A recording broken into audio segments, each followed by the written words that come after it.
You've probably heard people argue that the washing machine was the most powerful invention of the 20th century, more important than electricity, more important than cars. Why is that so? Because it gave women their time back. Before the washing machine, laundry was a full day's work every week. You didn't just wash clothes. You hauled water, boiled it, scrubbed, wrung, hung, dried it. It was invisible, endless, and almost entirely done by women. The washing machine didn't just clean clothes, it freed up hours every single week and quietly restructured what was possible for half of the population of Earth. That's what a real evolution looks like. It doesn't announce itself, it just changes what people can do with their time.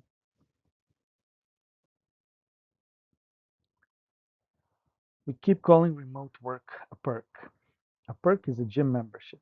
A perk is a free lunch on Fridays. A perk is something a company gives you to make you feel good about a job that otherwise grinds you down. Remote work is not a perk. It's a restructuring of where power lives in the employment relationship. That's exactly why it makes so many people uncomfortable.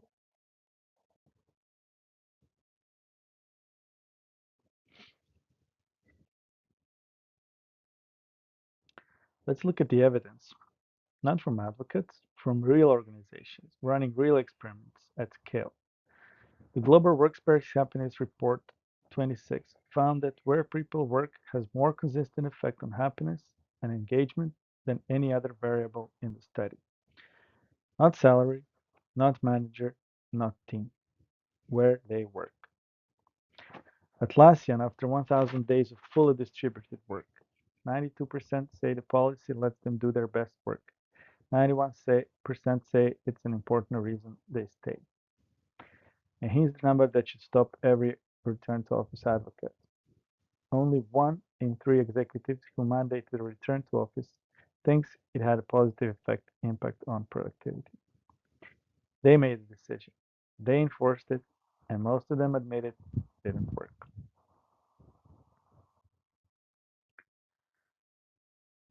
So the data is in. Remote work is better for productivity, better for retention, better for collaboration, cheaper to run. Remote workers are more likely to stay, more likely to recommend their employer, more likely to report that their team collaborates effectively, and holds even for younger workers who are supposed to need the office most. Atlassian estimates they would need twice the office space they have today without their distributed model. The savings are real and significant. So here's the question this data forces us to ask if it works, why are so many employers fighting it?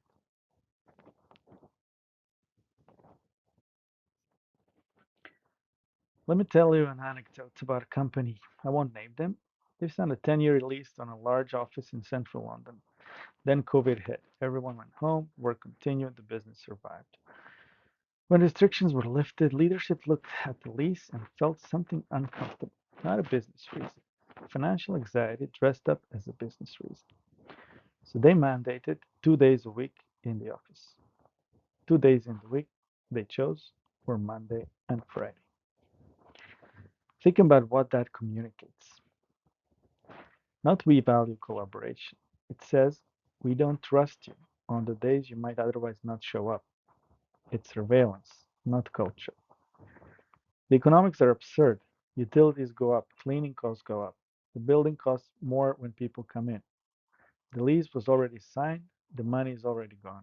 Making people commute on Fridays doesn't recover a single pound of it. This is a sunk cost masquerading as a people strategy.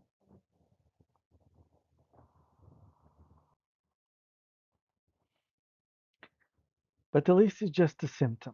The resistance runs deeper. Here's what actually happens when managers push for a return to office.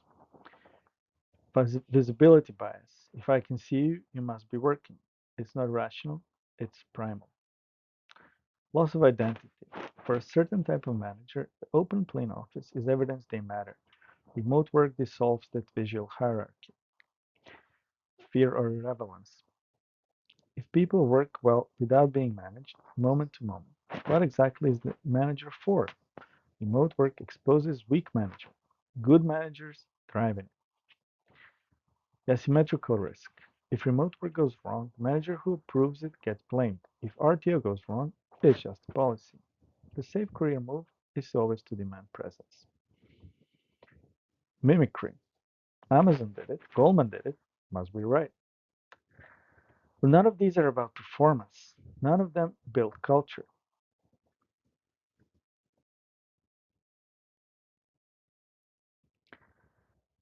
But even the psychology of individual managers doesn't fully explain it.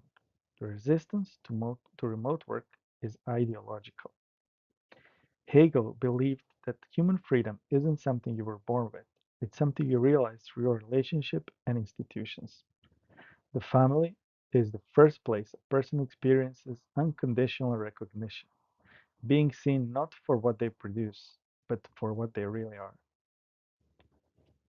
The modern workplace inverted this completely. The office became the primary site of identity, recognition, and belonging. The family got what was left: evenings, weekends, the exhausted remainder of a person after the institution was done with them. Erich Fromm picked up this thread in Escape from Freedom. Industrial society produced people who were technically free, but internally empty, so conditioned by internal structure that genuine autonomy felt threatening rather than liberating. The office isn't just where you work. For many people, it's where they know who they are. Remove it, and they panic. Remote work breaks this loop, and that, not the productivity numbers, is why it makes certain people deeply uncomfortable.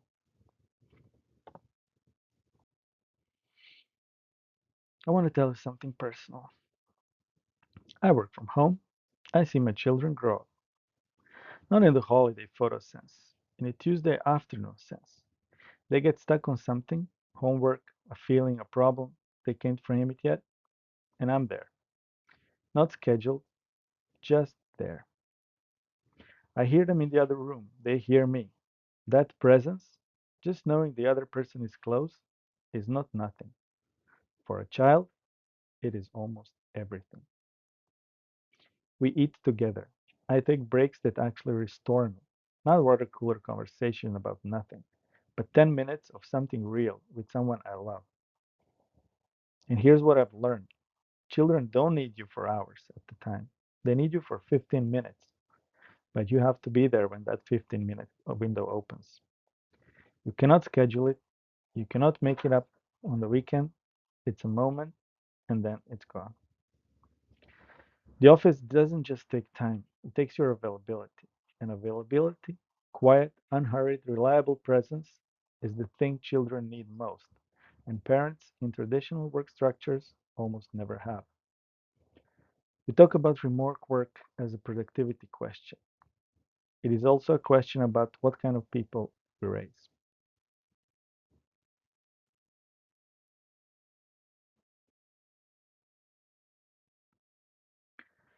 Kant argued that the fundamental moral obligation is to treat every human being as an end in themselves, never merely as means. The traditional employment model treats people as means, as inputs, as resources. Remote work, done well, treats people as ends. Your time matters. Your family matters. Your presence at home is not a problem to be managed. It is life being lived. Every society gets the human in institution shape. The industrial office produced reliable, compliant, institution dependent people. We don't need that anymore. What remote works makes possible is a generation of people raised differently. Children who grew up with parents present, secure enough to question authority, not out of rebellion, but out of genuine conviction. If HR leaders in this room build organizations that honor that, you are not just improving retention metrics, you are helping build people who will build a better world.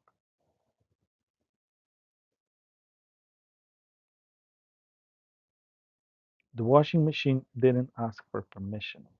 It didn't wait for capitalism to decide it was ready for women to have time back. It just changed what was possible, and the world reorganized around it. Remote work is already here. The question is not whether it will reshape society. It will. The question is whether you, the people in this room, the people whose job is to think about human beings at work, will be on the right side of that reorganization. You have more power than you think. Every policy you write, every manager you train, every conversation you have about flexibility and trust and presence, you're casting a vote for that kind of world we're building. So cast it careful,